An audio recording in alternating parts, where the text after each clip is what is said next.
Now, dear students, open up page number 2 of chapter number 1, Heating and Cooling. I am reading the first paragraph and you have to listen very carefully. Touch something hot and your senses immediately tell you to pull your hand away.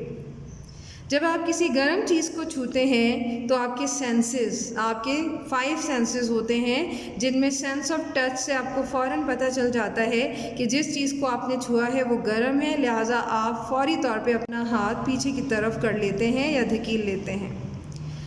So hotness is about the amount of heat energy an object has. Hotness क्या है? किसी चीज़ के गर्म लगने का पता आपको कैसे चलता है? By your senses.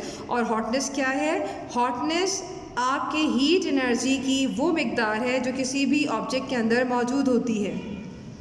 It can be best understood by these 2 examples given in the form of picture. A spark from a firework may be very hot, but it will not hurt very much because it does not contain much heat energy. आतिशबाजी, जिसे हम firework कहते हैं, से निकलने वाली चिंगारियाँ, जिसे spark कहा जाता है, मे बी वेरी हॉट, यानी ये गर्म हो सकती हैं, लेकिन इतनी ज़्यादा नहीं कि ये आपको हर्ट कर सकें, आपको पेन पहुंचा सकें या आपको तकलीफ़ पहुंचा सकें, या आपको गर्म लग जाए जिससे आपका हाथ या बॉडी का कोई भी पार्ट जहाँ पर ये गिरती हैं वो जल जाए. इसकी वजह यह है क्योंकि इनमें इस फायरवर्क के निकलने वाली स्पार्क के अंदर इतनी हीट एनर्जी मौजूद नहीं होती. However, even though a cup of tea may not be very hot, it can still burn the tongue because it contains a lot of heat energy. लेकिन दूसरी तरफ अगर आप एक कप ऑफ टी को देखें, यानी एक गर्म चाय के कप को, तो इससे आपके ज़बान के जलने तक का ख़दशा या इम्कान रहता है. हालांकि देखने में ये ज़्यादा गर्म नहीं है, लेकिन एक चाय के गर्म कप की जो हीट एनर्जी होती है वो स्पार्क्स में मौजूद हीट एनर्जी से कहीं ज़्यादा होती है, जिससे ज़बान के जलने का ख़तरा मौजूद होता है.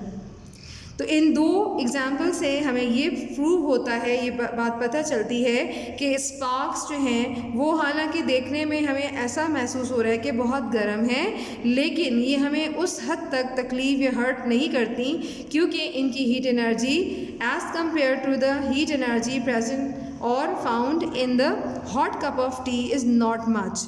तो इन दोनों एग्जाम्पल से ये प्रूव हो गया कि स्पार्क्स में हीट एनर्जी कम होती है, जबकि एक हॉट कप ऑफ टी की हीट एनर्जी ज़्यादा होती है, जिससे आपकी जो टंग होती है, यानी आपकी ज़बान, वो जल सकती है. Now come to the page number 3 of this chapter. This page is related to 2 topics. The first topic is temperature and the second is heat. Now what are these 2 terminologies which are used? We have to define these 2 terms separately by their units along with some of the examples and where these 2 terminologies are applied. So this whole page is actually related to the topic temperature and heat. Heat and temperature are not the same. पहले point में उन्होंने ये indicate कर दिया कि heat और temperature दोनों एक जैसी चीज़ें नहीं हैं, यानी हीट और टेम्परेचर में फ़र्क है. हीट को उर्दू में हरारत और टेम्परेचर को दर्जा हरारत कहा जाता है. इन दोनों को कंपेयर करने या इन दोनों का फ़र्क समझने के लिए आपको इनकी अलग अलग डेफिनेशंस पर फोकस करना होगा. So I am reading starting from the definition of the temperature first. What is temperature? Temperature is a measure of how hot or cold something is. This is the definition of temperature, which tells you about the measurement that how something is hot or cold. कोई भी चीज़ कितनी गर्म या ठंडी है, इसको नापने के बारे में हमें किस चीज़ से पता चलता है? टेम्परेचर से, which is in Urdu called दर्जा हरारत. It is measured in degree Celsius.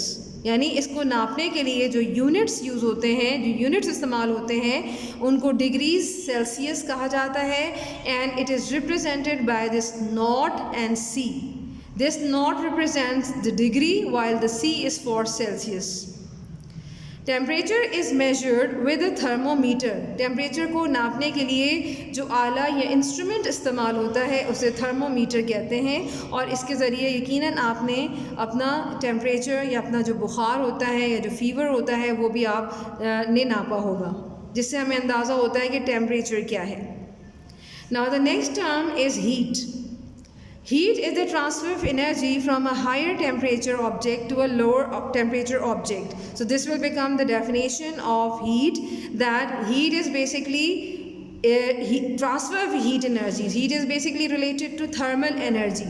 तो ये एक एनर्जी की किस्म है, ये एनर्जी है जिसे हम हीट एनर्जी या थर्मल एनर्जी कहते हैं, और ये हमेशा अपने हायर टेम्परेचर से यानी ज़्यादा दर्जे हरारत से कम दर्जे हरारत वाले ऑब्जेक्ट की तरफ मूव करती है या मुंतकिल होती है। What is the meaning of transfer? Movement.